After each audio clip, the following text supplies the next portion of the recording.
Ang Pilipinas ay binubuo ng sari-sari at magagandang isla.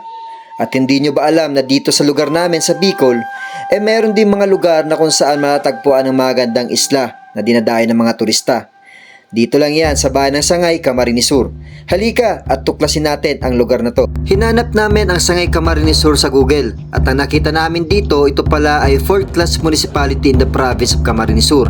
At sa hindi naman nakakaalam, ang Sangay ay naging parte ng Albay, ngunit ito ay naghiwalay taong 1846. At ang first stop, ito, ang Maputi Beach. Alright guys, papunta tayo ngayon sa different resort. Dito lang makukuha sa bayan ng Sangay. So dito sa barangay nato. So pupunta tayo doon sa bangka, doon tayo sasakay at tatabi daw tayo ng isla para puntahan yung mga magandang resort doon gaya ng Atulayan. So 8:53, umalis kami sa Naga around 6:30 ngayon. Nandito na kami sa barangay nato. This is my first time na mag-cover sa mga ganitong resort, lalo na sa kabilang isla aside po doon sa Kawit Resort. So ngayon, papunta tayo ngayon, kasama natin ang mga iba't ibang influencer dito sa Bicol. So yun, let's go! Ang lugar na ito ay tinatawag na Nato Wharf. Ito yung pinaka-access para makapunta sa iba't ibang resort sa gitna ng isla. Meron ditong maliit na bangka, meron malaking bangka na pwede nyo sakyan papunta doon. Alas 9 ng umaga ay umalis na kami gamit ang malaking lansya. Lahat ay masaya dahil sa event na ito, lalo na ako. Ngunit ito ay may kahalong kaba dahil ito yung unang pagkakataon na iikutin namin ang mga isla na ang rinig ko ay may matataas na alon ng dagat.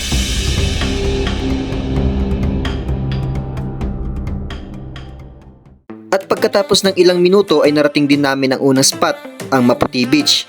Ngunit kailangan namin magdahan-dahan papunta sa dalampasigan para hindi sumabit ang ilalim ng lansya. At nang pababa na kami, hindi namin naasahan na ang hagdan na inaapakan namin pababa ay nadadala ng alon kaya kailangan namin magdobli ingat.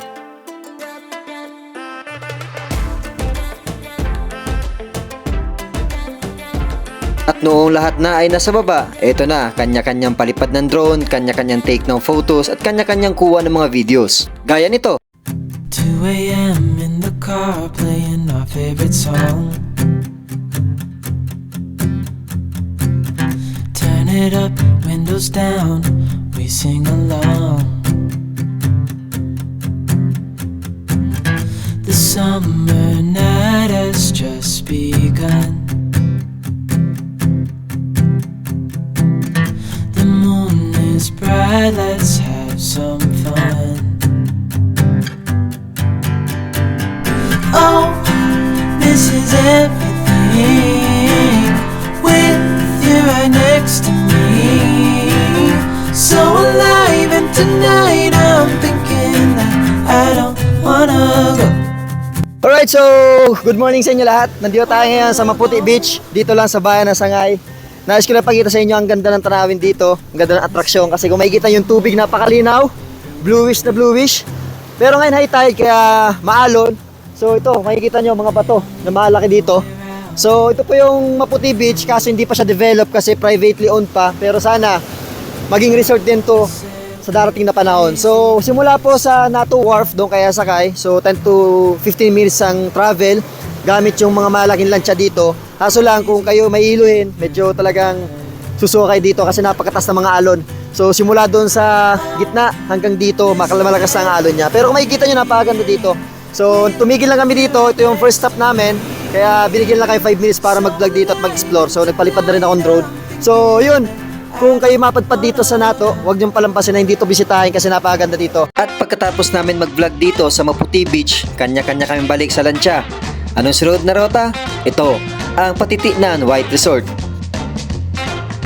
So yun, ito yung front view ng vlog ngayon. So papunta na kami sa Patitiknan Beach. So kung makikita yung alon, napakataas. Ayan, no? Nakakahilo. Yung mga bundok. Doon, no? Ganda ng spot dito guys.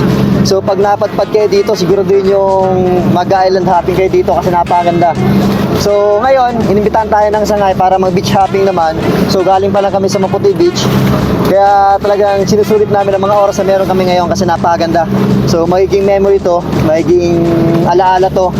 Hindi lang sa akin kundi sa mga anak ko na mapanood to. Diba? So makikita nyo, napakaalo, no? Para tayong tumatalo na hindi mo maintindihan. Galing kami sa Maputi Beach pero hindi ko alam yung pinagmula namin kung saan na.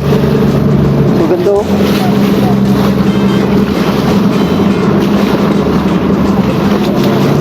So napakasulit yung experience namin dito. So first time ko maimbitahan sa ganitong mga activity or event ng isang LGU. Yun, namamangka sila, oh. Ha? So, tayo para mas malapit. So nakakayula yung alon kasi napakataas talaga, tapos napakalakas. So high tide na, kaya yung makikita nyo talagang linaw ng tubig dito. Napakalalim yan.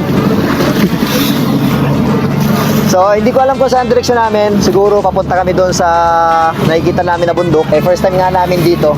So yun, enjoy lang natin to. Panoorin yung vlog na to kasi summer na. So posibleng bibisita kayo sa mga ganitong lugar. Let's go! At nang nasa dalampasigan na kami ng Patitiknian White Beach Resort, ganito kaganda ang sasalubong sa amin. Ganda ng tubig, ganda ng tanawin, at iba't ibang cottages na pwedeng tuluyan ng mga turista.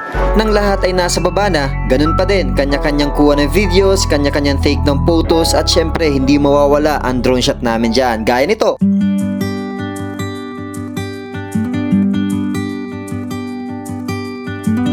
Don't wanna sleep tonight at all. Just wanna watch them stars fall. But you don't wanna try to make up dreams just to be seen. I wanna lay here beside you, all quiet. Fire breath and open sky. Alright, at sa naghahanap naman mga cottages, tapos mga pwede yung tuluyan habang nandito kayo sa beach resort sa may Sangay. Dito lang yan sa may Patitiknian White Beach. So kung makikita nyo, napakaganda ng buhangin. Tapos dito makikita mo yung karagatan, napakalinaw, bluish na bluish. So doon, meron mga cottages. Dito po, pwede ka mag-stay overnight. Yun o, napakaganda. So simula po sa Maputi Beach, pumunta naman kami dito sa Patitiknian White Beach. Ito yung nabasa ko kadalasan sa Facebook na dapat lahat kompleto na pag bumaba kayo dito sa Patitiknian. Pero ang alam ko may kasadas base kasi bundok ang nasa likod natin. Diba? So ito mga cottages, yun, meron bahay doon na pwede yung pagtuluyan overnight. Na kung makikita nyo yung lansyang gamit namin, napakalaki. So halos nasa 30 packs kami nandyan. Lahat yung mga influencers dito sa Kamsur, Bicol. So kung makikita na napakaganda dito, yun ang bundok ko.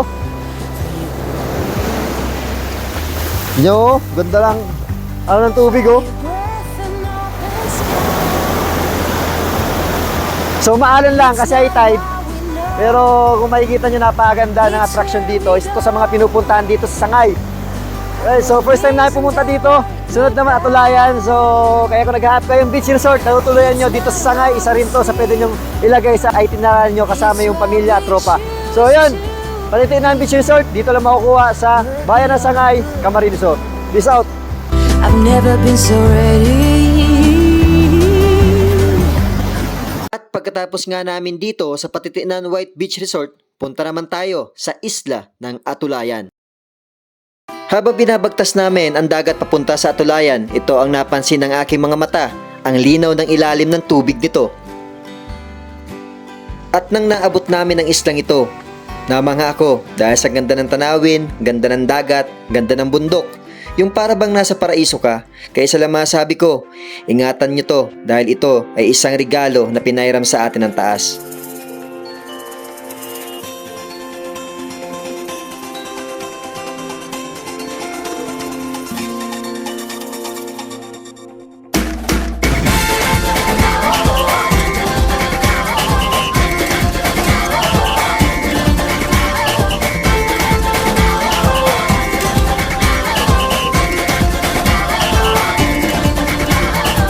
Minsa'y natuwa ang may likha, 7,000